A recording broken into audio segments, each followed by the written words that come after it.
What's going on, Buff Nation? Welcome back to another video. This is going to be a spicy one, all right? This has been a noise. This has been a topic of conversation for the past week.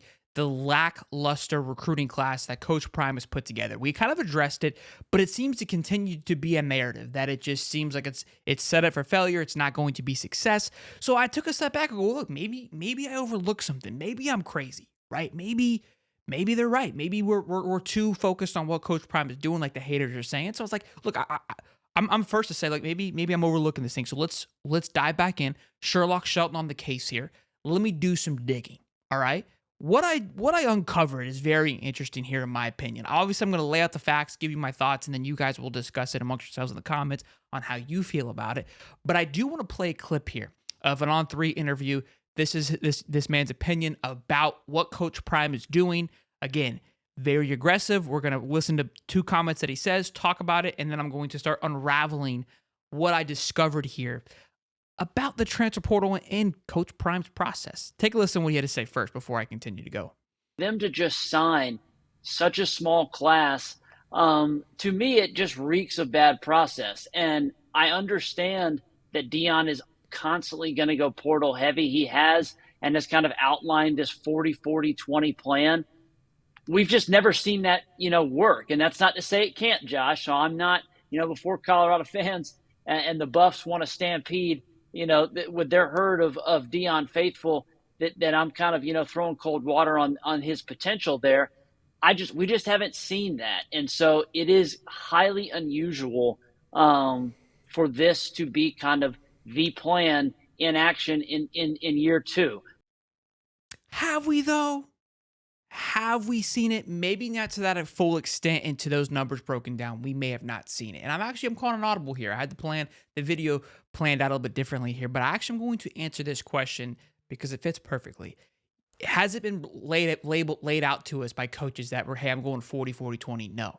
But if you take a look at a few teams in the college football spectrum right now, there's teams that are following this. Now, there's one team that I can say confidently that has followed this a little bit, and that's FSU. Unfortunately, due to a lot of their team leaving and all the changes that have happened over the last week or so, the depth chart has changed. So it's hard for me to give you a real-life comparison. A team that hasn't changed because they're playing in a legitimate bowl and they're excited where they're at is Ole Miss and Lane Kiffin. And sit back and relax because this is an interesting one. This is a fun one. We're going to break this down here into a couple of parts. Take a look at their depth chart here before we do anything. All right.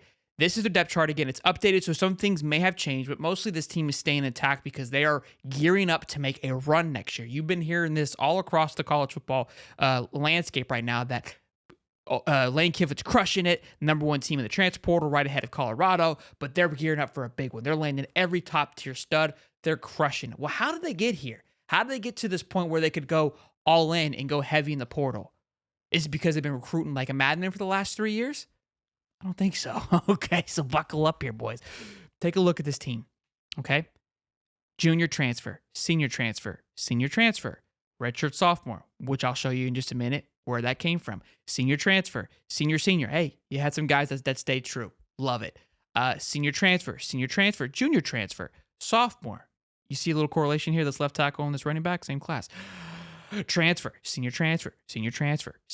Hey, you stuck around. Good stuff. Senior transfer.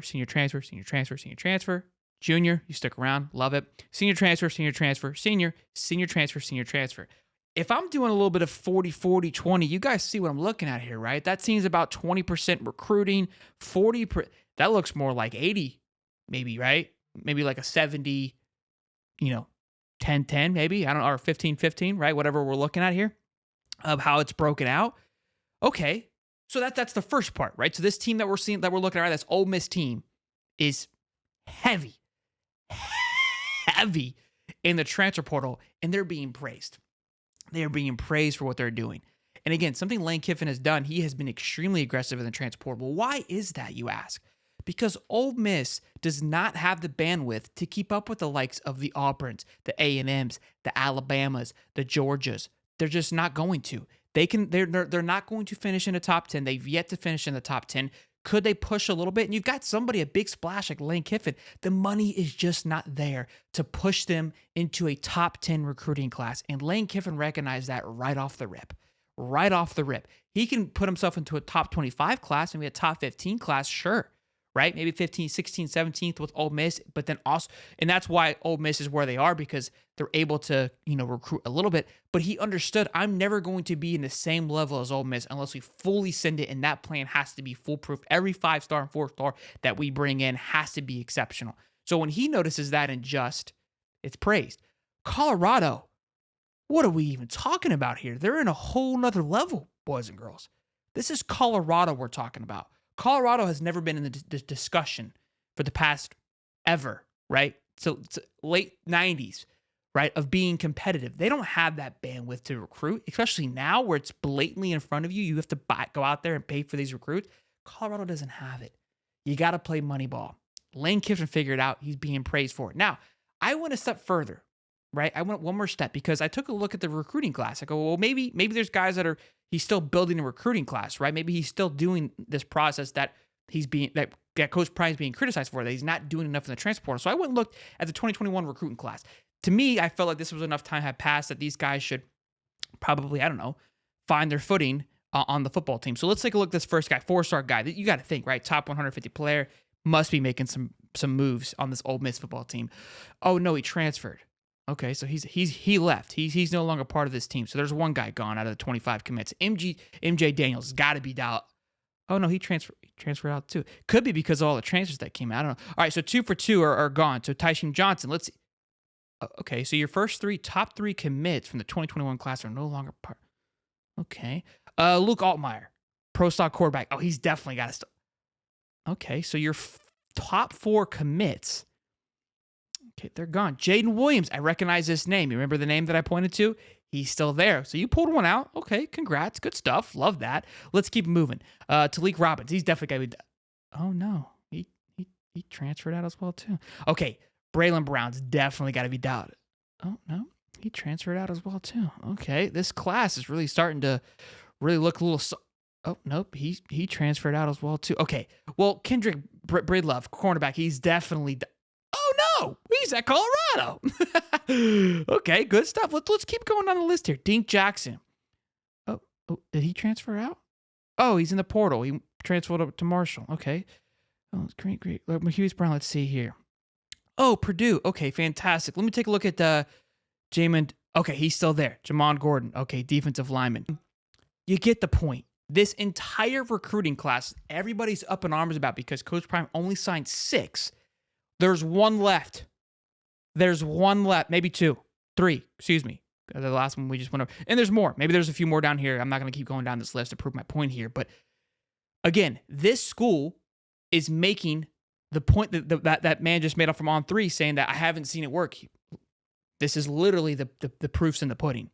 Now, again, has Lane been as blatant about it and come out and said, hey, my process is, 40-40-20, or this is exactly how I'm doing it? No, he's just doing it straight into your face. Now, look, we can look at 2022 if you like, too. I'm down to look at all these things. The reason I looked at 2021 was because I'm like, look, it has gone through its process. But if you look at 2022, which is just 2 years ago, again, the very first one, Ohio State. Let me go back to my screen here. I know this is a longer video, guys, but I wanted to make sure that I wasn't crazy. Davison, I'm not even going to try to pronounce that. Gone. I think Xavier Harris is still part of Ole Miss. He is, but again, I don't think he's starting. Taylor Groves, safety. Okay, so he's still there. Jaron Willis, edge, gone. South Carolina. Is that it is working. This process is working, and somebody else is doing it. Again, FSU also did that. And look at FSU now. The one thing that FSU did is that they went out extremely heavy in the portal, right? Last year, we saw what they did, went 13-0. That entire team now is dismissed. They're either gone to the NFL or they're also transferring out. What they were able to do, though, is they capitalized on a fantastic year and had a hell of a recruiting class for FSU. Top 10 recruiting class. Kind of fell off at the end a little bit there, but still a fantastic recruiting class. But guess what? Even though they have a hell of a recruiting class, they got to get absolutely a boogity in the transfer portal, or guess what's going to happen the following year? This fantastic class that they put together is going to fall apart because they're like, there's nobody left. There's nothing around. So this new world of college football, I think it's unknown. It's going to be unknown, and I think certain schools have to navigate that way differently. To follow the pattern that Georgia and Alabama and the Michigans and Ohio States, it's not going to work for everybody. It's not going to. And now with the world of college football heading to a 12-team playoff, I think you could probably take a little bit of an advantage, and maybe you make a 12-team playoff. Then maybe you can capitalize on recruiting, but also you're always going to have to be, the portal is going to be a lifeline now. You cannot ignore it. And some people are going to need to use it more than others. But all this did was to confirm to me that I don't believe that my thought process and Coach Prime's thought process is crazy. It honestly just solidifies what I'm sure a lot of us have been thinking and what myself has been thinking. Let me play one last clip. I know we're getting long-winded here, but I've been looking this over the last few days, and I wanted to share my discoveries with you and get your thoughts and opinions. But take a listen to this last little comment. Question here. What does Colorado's recruiting strategy tell you about Coach Prime's goals for this program? Well, I think clearly, and I've written this before, and I've gotten pushback from Colorado faithful that, I think Deion has a bit of a patience problem. This is a guy that's been so successful in every single avenue of his life. Whether it's playing, whether it's being as a broadcaster, whether it was playing baseball, NFL, and even quickly as a coach. He won almost immediately at Jackson State. And so the fact that they were going to suffer some real growing pains, rebuilds are hard, Josh. They're painful. They're laborious. They take a long time to actually come to fruition and really get out of the mud and really build that. It wasn't like he inherited a roster that even had any scaffolding. This was a program that was stripped to the studs. So he needed to build an entire new foundation. I think he was disappointed that they didn't make a bowl game, naturally so in year one, but 4 or 5 wins from a 1-win program the year before, that's a reasonable success from any, reasonable eyes. I understand the goalposts got moved a little bit a year ago for the Buffs, but that last year was a success. The idea now that Deion himself has kind of at least teased the college football playoff, Big 12 championship and whatnot, I would say that's a little bit too fast. But again, that's the patience problem that he's running up against. So these moves, the fact that they have gone so portal heavy again to fill the roster, I think it's clear that Deion at minimum wants to make a bowl game or better in 2024, best positioning his son Shedeur Sanders, for kind of an NFL leap year. And then I think it's the way you're a patience problem. Like, what head coach does it? Like, and what coach would you not want them to have a patient problem? Like, that's the whole point of them being brought in, is to flip things and turn. You make a hire to change something. And I understand things take time. And I think Coach Prime made that known of like, look, get us now. Get us while you can, right? We're going to flip this thing around. To say he has a patient problem, it was like he's throwing paper and like he's frustrated. I mean, he is frustrated. Again, he wanted to make a bowl game for sure. He wanted to have more success in that first season. Wouldn't anybody? Like, that's just wild to me that like the expectation has now turned into a patient problem. Like, what? It's not a patient problem. It's expectations. It's what he was brought there to do, was to win. That's what he wants to do. He's not going to Colorado to just maintain what Colorado is. That's never been the dream. It shouldn't be the dream for any coach anywhere they go. Now, I think maybe what he's trying to say that, hey, these things take time, and that you're trying to break the rules a little bit, right? And that follow the process that usually takes 3 to 4 years for most schools. Well, yeah, sure, you can say that. Yeah, he is breaking the rules. It's Coach Prime, 100%. That's what he wants to do. And I think because of that, he's able to bend the rules a little bit and push the envelope a little bit and make it like a legitimate, reasonable thought process of like, these guys could be the real deal because of the moves they made. Again, you're not going to trust the process because in years past, to be great, to be fantastic, you built the recruiting. It takes 2 to 3 years for that first real recruiting class to set in, to build up, and to grow around that. I'm telling you, I understand that's the way. That's the way for the blue blood schools that can go out there and recruit that way that they want to. Colorado is not going to be able to go out there and recruit like they have for the past decade and just get 45 3-stars and be competitive. That's blasphemy. That's blasphemy to think like that. The portal opened up a whole new world, which again, we've been talking about it. I feel like I'm going to repeat myself a little bit, but look, I feel more confident than ever in my opinion about this after going through this process. Maybe I'm crazy. Want to hear from you guys. One last little share before we go. We're damn near. We're in this thing now. I looked at another couple schools here. I took a look at 2020 recruiting class like some other big-time schools. I was just like looking through here. USC finished with 12 commits in 2020, 68th overall. This right here should have just set the world on fire. USC, a blue blood school, all the the accomplishments they had 6 more than what Colorado just had. Not to mention they didn't have 18 transfers come in, right?